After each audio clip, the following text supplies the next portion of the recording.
Hello friends, आपका स्वागत है सिविलियन क्लासेस में। आज हम चर्चा करने जा रहे हैं डिप्लोमा सिविल इंजीनियरिंग के थर्ड सेमेस्टर का पेपर, जिसमें एक इम्पॉर्टेंट सब्जेक्ट है बिल्डिंग कंस्ट्रक्शन। तो आज हम डिस्कस करेंगे बिल्डिंग कंस्ट्रक्शन के सिलेबस और इसके इम्पोर्टेंस के बारे में। तो प्यारे बच्चों, इसके सिलेबस को डिस्कस करने से पहले कुछ पॉइंट को हम देख लेते हैं। प्यारे बच्चों, सबसे पहले अगर आपको बिल्डिंग बनाने के लिए कहा जाता है या कहीं पे आप बिल्डिंग बनते हुए देखे हैं तो क्या देखते हैं कि सबसे पहले ये है आपका ग्राउंड लेवल। ग्राउंड लेवल मतलब अर्थ सरफेस को क्या करता है, पहले गड्ढा करता है, क्योंकि वहाँ पे फाउंडेशन देना होता है। डायरेक्ट धरती मतलब अर्थ सरफेस के ऊपर से बिल्डिंग नहीं बनाया जाता है। सबसे पहले फाउंडेशन देने के लिए धरती को एक्सकेवेट किया जाता है, गड्ढा किया जाता है, ताकि हम उसमें फाउंडेशन दे सकें। तो प्यारे बच्चों, ग्राउंड लेवल के नीचे जो स्ट्रक्चर हम बनाते हैं उस स्ट्रक्चर को कहते हैं सब स्ट्रक्चर, और जो स्ट्रक्चर हम ग्राउंड लेवल के ऊपर बनाते हैं उस स्ट्रक्चर को कहते हैं सुपर स्ट्रक्चर। मतलब दो बातें समझ में आई। ग्राउंड लेवल के नीचे जो बिल्डिंग का पार्ट होता है उसको सब स्ट्रक्चर कहते हैं, और बिल्डिंग का वह पार्ट जो ग्राउंड लेवल के ऊपर होता है उसे सुपर स्ट्रक्चर कहते हैं। तो प्यारे बच्चों, इस बिल्डिंग को बनाने में सबसे पहले हम क्या करेंगे, सबसे पहले हम जानेंगे कि बिल्डिंग का कंपोनेंट कौन कौन सा है। कंपोनेंट कहने का मतलब सब स्ट्रक्चर, सुपर स्ट्रक्चर। अब हम जानेंगे प्यारे बच्चों कौन कौन से मटेरियल से ये बिल्डिंग बनेगा। तो प्यारे बच्चों, सीमेंट से बनेगा, सैंड से बनेगा जिसको बालू कहते हैं, एग्रीगेट से बनेगा जिसको गिट्टी कहते हैं।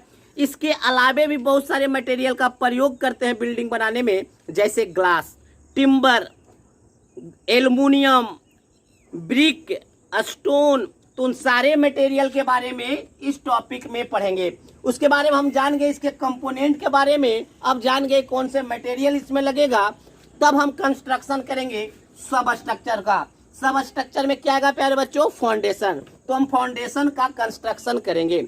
जब मेरा फाउंडेशन का कंस्ट्रक्शन हो जाएगा तो उसके बाद हम सुपर स्ट्रक्चर के कंस्ट्रक्शन को करेंगे। सुपर स्ट्रक्चर में क्या आएगा प्यारे बच्चों, तो वाल आएगा, रूफ आएगा, डोर आएगा, विंडो आएगा।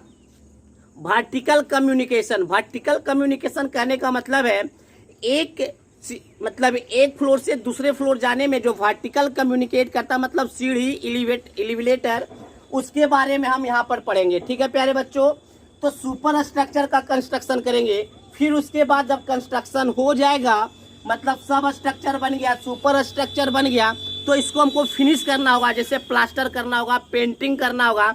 तो हम पढ़ेंगे बिल्डिंग फिनिशेस। क्या पढ़ेंगे, बिल्डिंग फिनिशेस। उसके बाद जब यह स्ट्रक्चर बन गया तो उसको मेंटेनेंस भी करना होगा, मतलब इसको क्रैक से बचाना होगा, इसको सेटलमेंट से बचाना होगा। कभी कभी आप देखते होंगे प्यारे बच्चों कि पूरा बिल्डिंग नीचे सेटल कर जाता है, धंस जाता है, तो उससे भी बचाना होगा। तो प्यारे बच्चों, हम क्या क्या देखें कि सबसे पहले हम कंपोनेंट के बारे में जानेंगे कि बिल्डिंग का कंपोनेंट को क्या क्या होता है।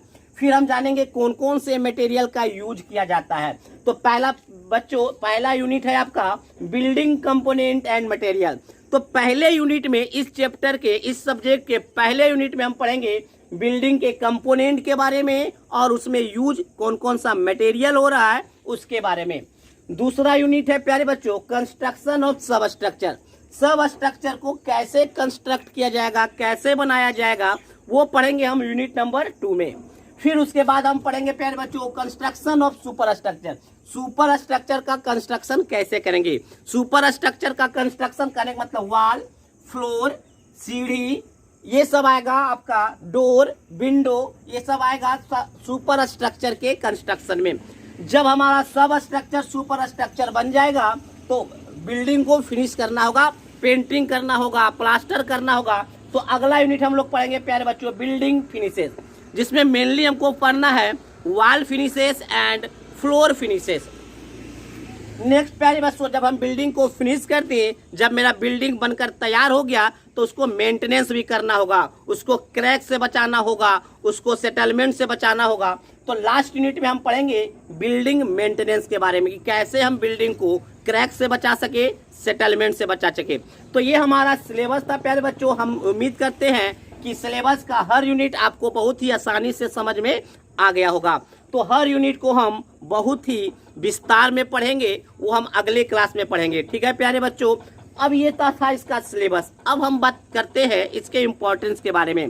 तो प्यारे बच्चों, हम पहले भी बता चुके हैं कंक्रीट टेक्नोलॉजी के क्लास में कि building construction and concrete technology को मिला दिया जाए तो किसी भी कंपटीशन में इसका वेटेज 20 to 25 क्वेश्चन का हो जाता है। मतलब 20 से 25% का ये वेटेज रखता है। मतलब सारे सब्जेक्ट से सबसे ज़्यादा इम्पोर्टेंट जो पेपर होता है एज पर कम्पिटिटिव व्यू, तो वो है आपका building construction and concrete technology. तो प्यारे बच्चों, हम इसको एज पर आपके SBT बोर्ड के अनुसार भी पढ़ेंगे और कंपटीशन के आधार पे पढ़ेंगे।